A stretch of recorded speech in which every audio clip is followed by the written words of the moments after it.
à Dakar en tout cas ci Dakar fan nga fi gis ñoom ñu organiser opération désencombrement suñ ko deful léegi. est-ce que ñun dañu war a toog di seetaan. donc pour dire mais simplement que monsieur le ministre de l'Intérieur n'accepte pas d'être emporté dans une guerre qui n'est pas la vôtre parce que aujourd'hui réponse bi mu am keroog c'est beaucoup plus politique que technique et je suis désolé de le dire. pour revenir na maintenant sur les opérations de désencombrement xam nga dama wax sànq ni la. non avant nga fay ñëw. oui allez-y ministre bu mu dugg ci guerre boo xam ne.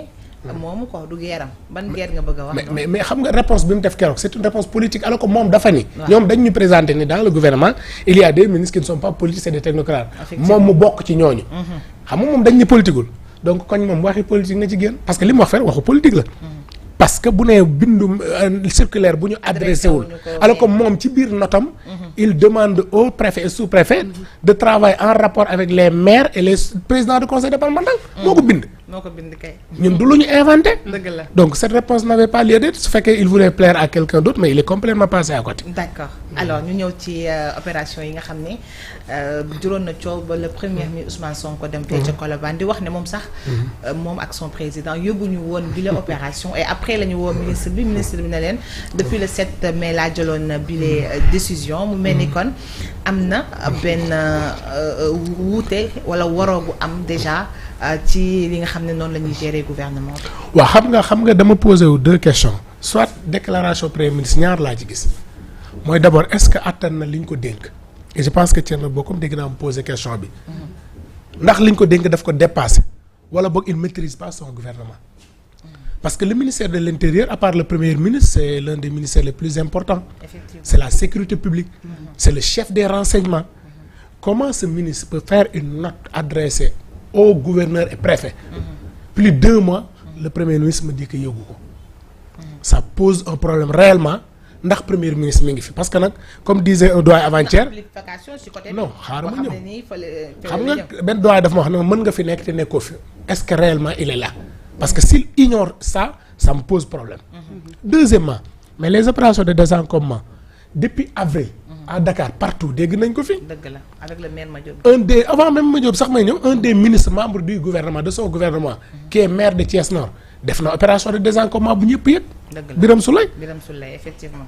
Kër Massar tout le monde gis na coow li. Jean Poté Parcelles Assainies Grand Yoff Golfe Sud le premier ministre amoon na manifestation le premier ministre va me dire. c'est lui qui est censé coordonner l'action du gouvernement. ma di que yëgul loolu. tiit naa nag kon Sénégal tiit naa parce que moom bu ne yëgu ko et deuxièmement c'est le premier ministre qui est censé informer le président de la République nee na président moo ko woo dégg ci presse bi wax ko li xew.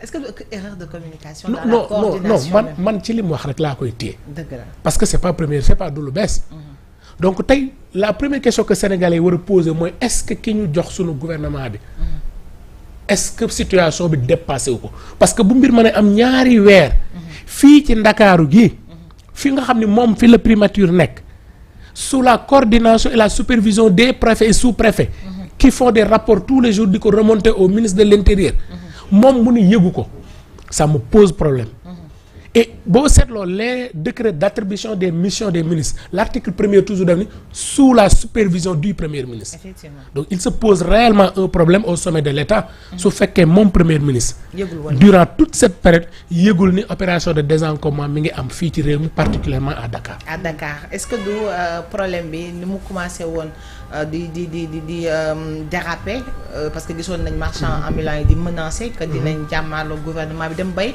pointe du doigt ki nga xam ne mooy Ousmane Sonko di wax ne dañoo regretter li nga xam ne ni moom mooy fal gi ñu ko fal est-ce que du loolu lañ bëggoon a daal di defaraat seen ginnaaw.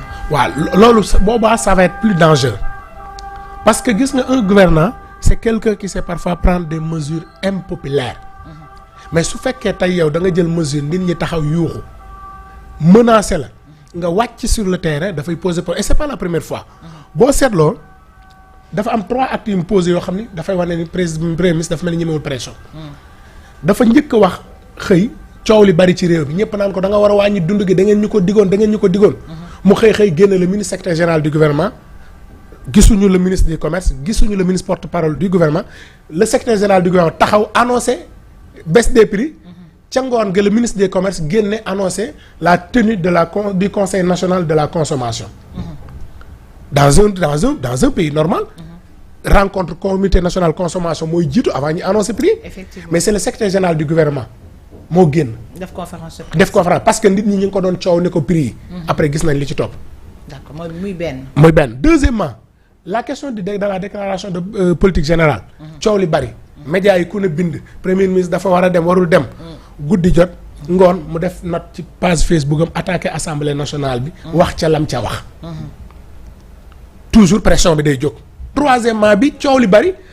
mu bind ca ngoon ga. daan ni et puis li mu bind xam nga dama bëgg sénégalais yi bàyyi note. depuis quelque temps le gouvernement a constaté de manière subite. subite su ma juumul su dee sama français soriwul mooy lu la bett. waaw. subite. comme si ils ont été surpris. Mais quelques minutes après on nous sort la circulaire du ministre de l'Intérieur. Qui dit que depuis le 7 moom saisiroon na les préfets. Et après même sax ba muy jàkkaarloog marchand yi nee na yëgoon na ko. ah bi muy jàkkaarloog marchand yi mu ñëwaat ni leen. démb waaw. président de la république moo ma wax barki démb. comme na mu saraxe woon ministre de la justice ni barki démb moo ko waxoon ni moo ko yónnee woon vidéo ba. waaw tey nee na barki démb encore président moo ko saisir. donc ma koy invité rek monsieur le premier ministre. que mu xam ni man dama jàpp ni jamono ji il faut mu def passation de service. maanaam xaaral parce que le ministère de la parole bi mu yoroon ba gagné. na ko transmettre opposition bi jël le ministère de l'action parce que foofu lañ koy xaar. parce que le ministère de la parole opposition moo ko moom. mais moom j'ai l'impression que aujourd'hui la transition de la parole à l'action ba léegi réussir gu ko. te jàpp naa ni il faut que ñëpp jàppale ko. na mu mën a d'expérience. waaw mais loolu lépp dafay am. mais xam nga nguur dafay laaj humilité. dafay laaj sagesse d'écoute. mais quand tu veux faire être partout comme way ba Ablaye ba Talla Sylla wayaloon Ablaye Wade.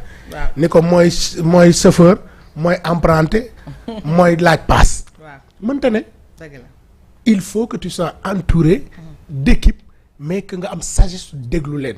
il faudrait pas que tu veux être partout présent.